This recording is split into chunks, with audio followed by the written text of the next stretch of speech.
Hey Wrestlemanites, how's it going? Sorry if there's any background noise, my mom's in the shower right now.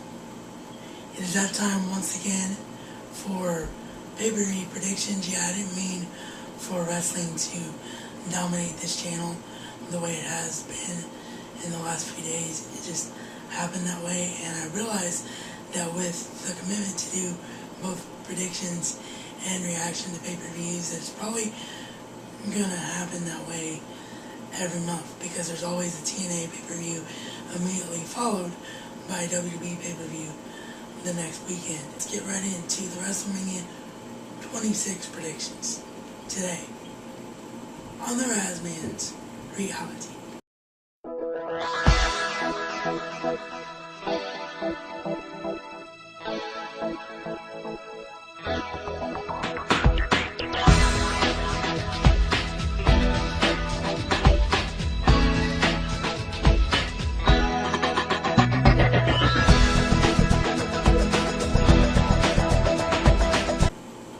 Okay, so the 10 Diva Tag Team match that they just added, I think Michelle McCool's team is going to win this match. Not going to go over everybody in the match for the same reason that I'm not going to go over everybody in the Money in the Bank match, because I don't want the video to run too long. So yeah, Michelle McCool's team will get the victory in this match. Next up, Big Show and The Miz, or Show Miz, versus John Morrison and R-Truth. Show Miz will retain the Unified Tag Team titles. Sorry if my angle just switched there. Was in the editing suite and realized that I forgot this match. Rey Mysterio versus CM Punk.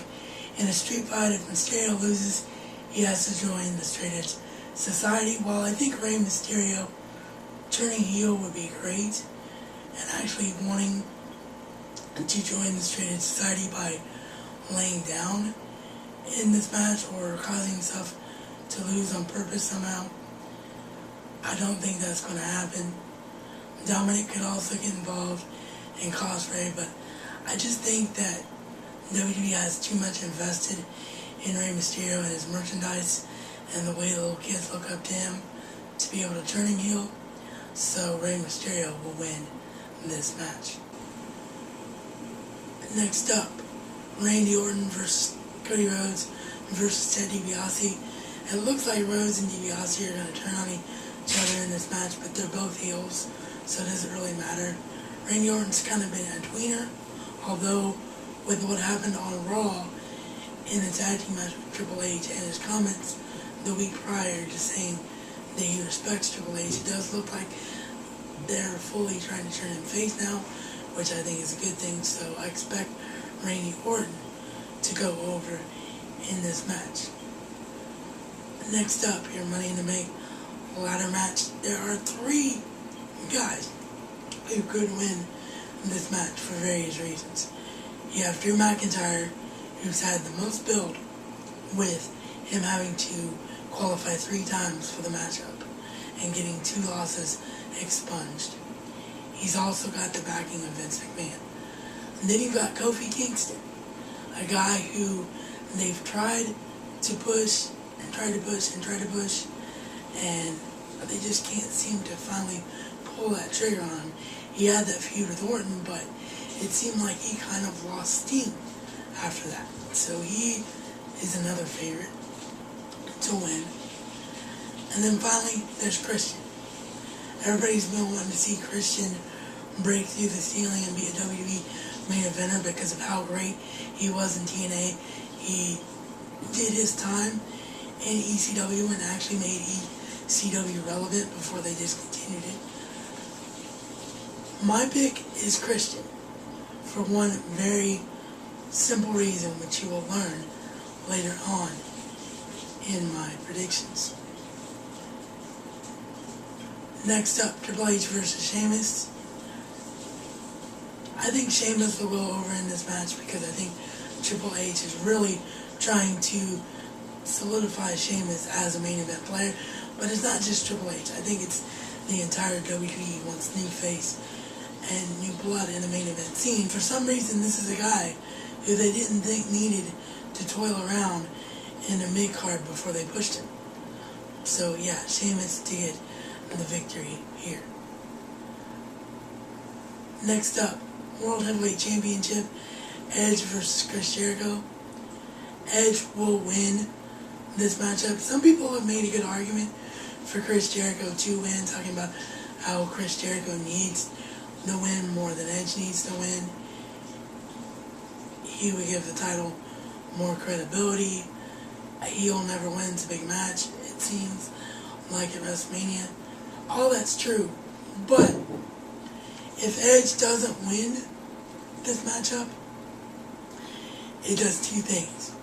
One, it makes the Royal Rumble victory look like crap, because everybody knows over the last, seems like 10 or 15 years, the winner of the Royal Rumble match is automatically a champion. So they have to continue that tradition in this matchup. Second reason is what I talked about earlier. Christian winning Money in the Bank is so that he can turn on Edge. I think that the writing has been on the wall for this from the moment that Christian qualified for the Money in the Bank ladder match. I think this will be the 1 year, finally, that we see the Money in the Bank winner cash in that night at WrestleMania. I expect the World Heavyweight Championship match to be late enough in the card where Edge celebrates, does his whole pyro thing.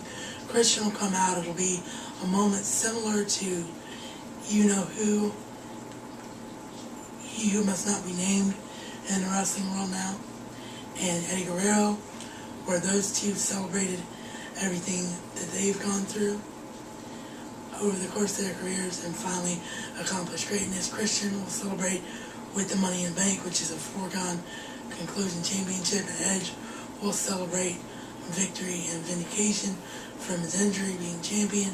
Christian won't even bring out the Money in the Bank briefcase. Then he will clothesline Edge, give him the kill switch, knock him out, call for the referee, go underneath the ring. There will be the Money in the Bank briefcase. 1, 2, 3, Christian, your new World Heavyweight Champion by the end of WrestleMania 26. Next up, WWE Championship, John Cena versus Batista. This has been the match that's been the hardest to call, but I'm going to go with John Cena to win simply because if Edge gets screwed out of the World Heavyweight Championship, they need a face to go over. Also, Batista has gotten the upper hand on John Cena every time they've been in the ring together, so I think WrestleMania will be John Cena's ultimate revenge moment. However, if it went the other way, it would make a lot more sense because it would validate the entire angle that they've had building up to this match about how Batista's been constantly overshadowed by John Cena. So if it actually went the other way, I would be kind of happy about it, although I'm not predicting that to happen. And in your main event, Undertaker versus Shawn Michaels, I am going to go against the grain. I am predicting Shawn Michaels to break the streak. Now, I know the argument for the streak. I know that everybody gets hyped up for the streak every year, and they want to see Undertaker defy the odds every year. But think about this for a second. WWE booked the same matchup 2 years in a row. If Shawn Michaels loses again to The Undertaker, then the whole Mr. WrestleMania moniker goes out the window, because his record over the last 5 years isn't that good anyway. So you have to take that into consideration.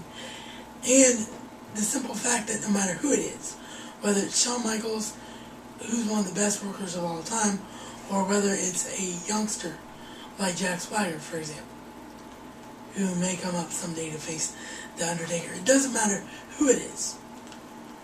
If the same guy is booked 2 years in a row, then the only reason to have a second match is because the match will have a different outcome.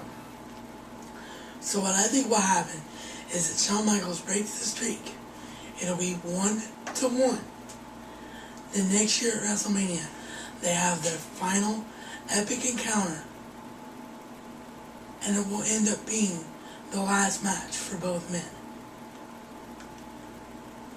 That's my prediction.